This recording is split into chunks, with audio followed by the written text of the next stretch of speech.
Musical Monday.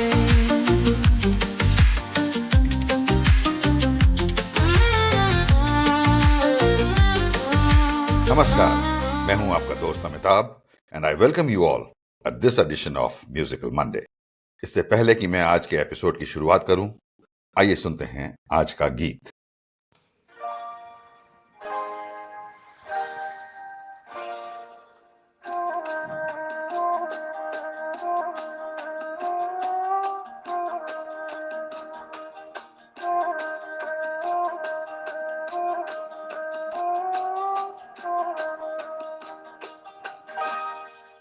कुछ ना कहो,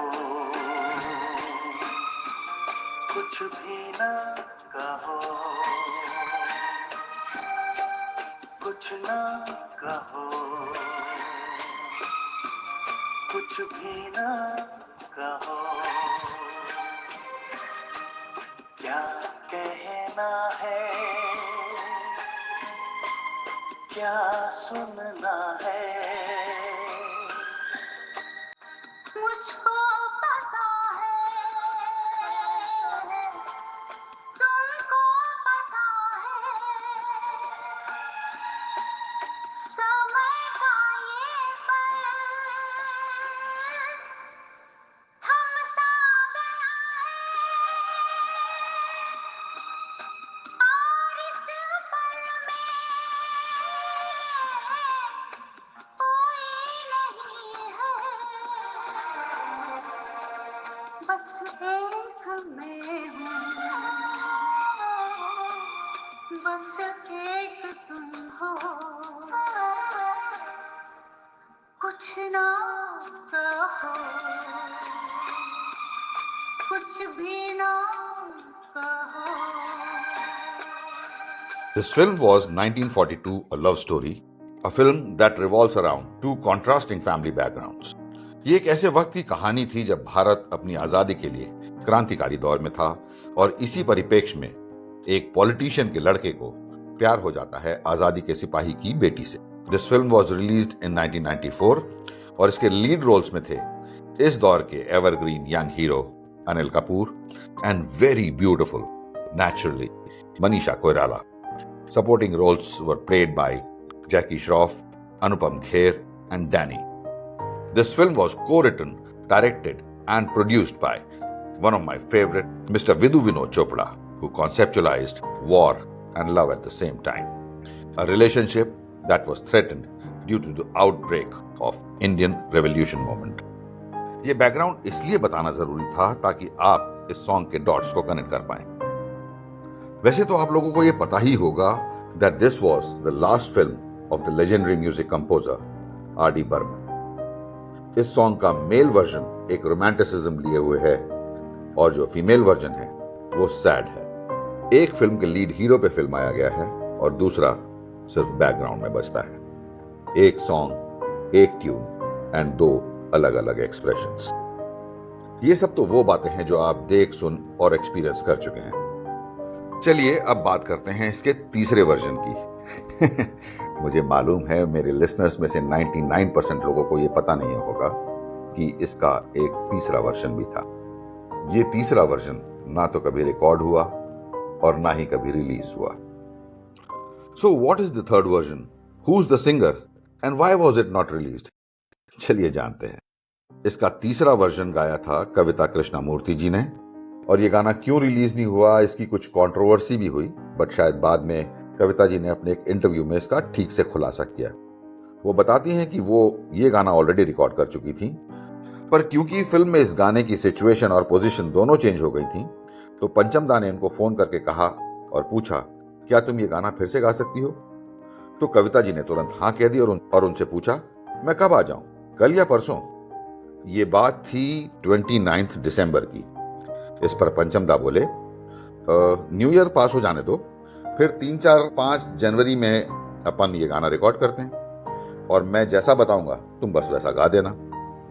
बट सैडली हम सब जानते हैं कि पंचम दा 4 तारीख को यानी 4 जनवरी को इस दुनिया को छोड़कर चले गए। पूरी इंडस्ट्री गमजदा थी। इसके 20-25 दिनों के बाद वो बताती हैं कि उनको विधु विनोद चोपड़ा जी का फोन आया और उन्होंने उनको स्टूडियो में बुलाया जहां वो फाइनल एडिट्स कर रहे थे। जब कविता जी वहां पहुंची तो विदु जी ने बड़ी विनम्रता के साथ उनसे पूछा, एज ए ट्रिब्यूट टू पंचम, हम चाहते हैं कि लता जी इस सॉन्ग को गाएं। मुझे पता है आप ऑलरेडी इस सॉन्ग को गा चुकी हैं और मुझे ये भी पता है कि आपको इसी को सैड वर्जन में दोबारा भी गाना था, पर मुझे आपकी परमिशन चाहिए कि मैं उसको लता जी से गवा लूं। And I hope you don't mind this. यहाँ जस्ट फॉर योर इन्फॉर्मेशन ये बता दूं कि कविता कृष्णमूर्ति का transition as a full fledged playback singer एक स्क्रैच आर्टिस्ट के तौर पर ही हुआ था। And in the past also she recorded many scratches for Lata ji. Kavita ji ने तुरंत ये बोलते हुए हाँ कर दी कि लता जी उनकी गुरु समान है। And as we all are deeply saddened by Pancham Das death, of course I don't mind, as it will be a tribute to him. Kavita ji ने उसी इंटरव्यू में बताया कि पंचम दा ने इसके लिए, जो कि अब फिल्म के बैकग्राउंड में बजना था और एक सैड वर्जन था, एक कंप्लीटली डिफरेंट ट्यून बनाई थी। इस नए वर्जन की प्रैक्टिस के समय वो बताती हैं कि विदु जी ने पंचम दा को बोला, भाई मेरे पास पैसे नहीं हैं और ट्रैक बनाने के लिए, प्लीज उनको आकर बोलिए कि वो सानू के ट्रैक पर ही रिकॉर्ड कर लें। इस पर पंचम दा ने विदु जी को इंसिस्ट किया कि यार सुन तो ले, कितना अच्छा अंतरा बना है। But Vidu ji put his foot down और फिर लता जी ने कुमार सानू वाले ट्रैक पर ही वो सैड वर्जन गाया। बट हम तो बात कर रहे हैं उस वर्जन की जो रिहर्स तो हुआ पर कभी रिकॉर्ड नहीं हुआ। वो अंतरा कैसा था ये कविता जी को पता था, पर उसके बोल उनके पास नहीं थे। तो इसके लिए उन्होंने जावेद जी को फोन करके बोला कि I want to give my tribute to Pancham da. ये सुनते ही जावेद जी ने फोन पर ही उनको उसके बोल लिखवा दिए। इस पूरे अलग अंतरे के साथ कविता जी ने इसे अभी कुछ समय पहले रिकॉर्ड किया और अपने यूट्यूब चैनल पर रिलीज भी किया।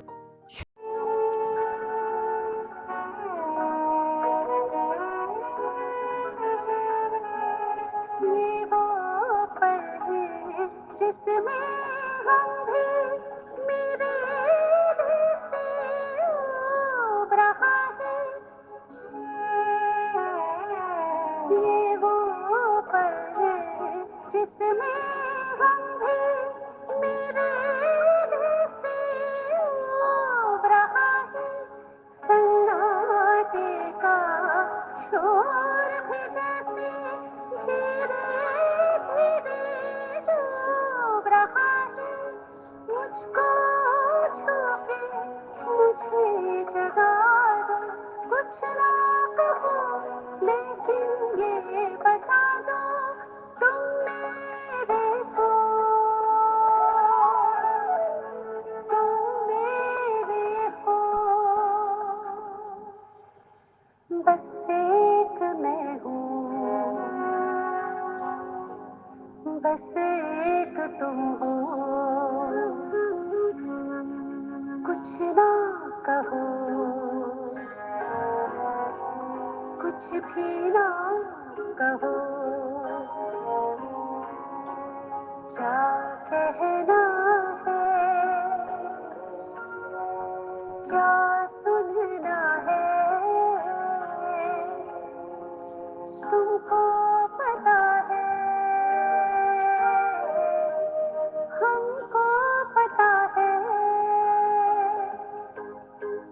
समय का ये पल थम सा गया है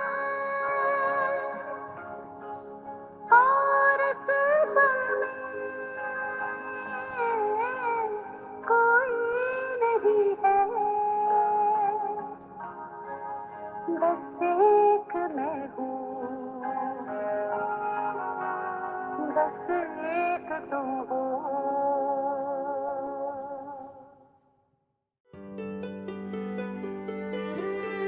यहाँ मैं आप लोगों को एक बात बता देता हूँ कि मैं यूजुअली भावुक नहीं होता हूँ, पर जब इस एपिसोड पर रिसर्च करते करते मैंने ये तीसरा वर्जन सुना तो मेरी आंखें छलक पड़ी।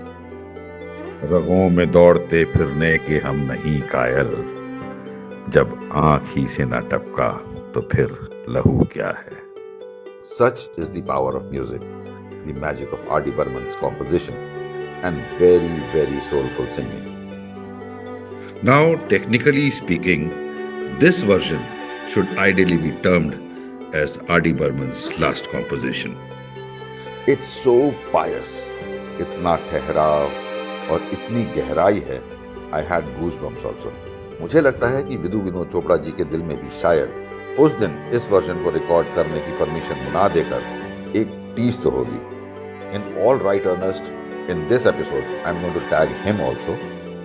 और उनके साथ साथ मैं आप लोगों से भी एक रिक्वेस्ट करूंगा कि इस वर्जन को मूवी के ओरिजिनल साउंड ट्रैक से रिप्लेस करके देखिएगा। आई मीन विजुअल्स में ये सॉन्ग चल रहा हो और ऑडियो में आप किसी दूसरे डिवाइस से कविता जी वाला ये वर्जन देख लीजिएगा और फिर मुझे बताइएगा ज़रूर कि इस वर्जन का इम्पैक्ट कैसा रहा।